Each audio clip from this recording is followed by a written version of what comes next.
President Trump said on Truth Social that he had a meeting with Russ Vought to, quote, determine which of the many Democrat agencies he recommends to be cut. What exactly is the president refer to when he refers to Democrat agencies? I'm not sure what that means. Yeah, I guess that's shorthand for the agencies that generally are the favorites of the Democrats. And, I think we've all got our favorite agencies. Like for me, it's the Council of Economic Advisors. I think that the President Trump and Russ Vought are lining things up and getting ready to act if they have to, but hoping that they don't. Republican senators have been expressing concerns about how the Trump administration seems to be targeting funding for projects in blue states. Vought paused funding for major infrastructure projects in New York City and Chicago, canceled money for climate change projects, mostly in states with Democratic governors. Republican Senator Susan Collins said this is not appropriate. Republican Senator Tom Tillis warned it could 100% backfire against Republicans. You must have concerns about the precedent being set here. I mean, government shutdowns are not uncommon, and someday a Democrat's going to be working in a building behind you. Well, that is exactly what's happened in the past. And but think about the contrast in the Federalist Papers discussion that we just had. Susan Collins came out and she said, I don't like this action that the president's taking. That's the kind of independent voice in the Senate that the Senate is supposed to give.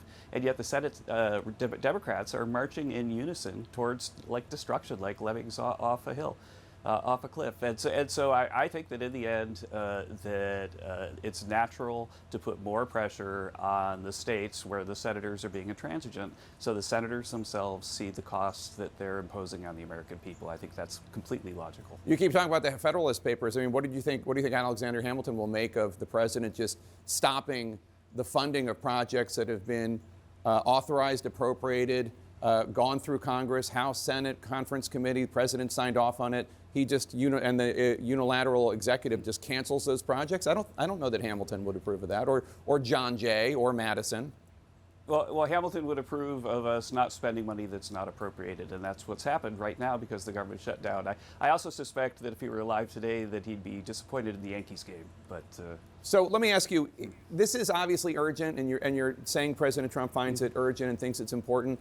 Is he talking to Democrats? In the past, he has talked about when he wasn't president, how this is the responsibility of the president to roll up his sleeves, get to work. It's an example of failed presidential leadership if there's a shutdown. This is the guy, you heard J.B. Pritzker say, this is the guy who wrote The Art of the Deal. He prides himself in his deal making. Is he involved? Is he talking to Schumer? Is he talking to Jeffries? I mean, the president is doing the work of the American people every day with an amount of energy that is really awe-inspiring.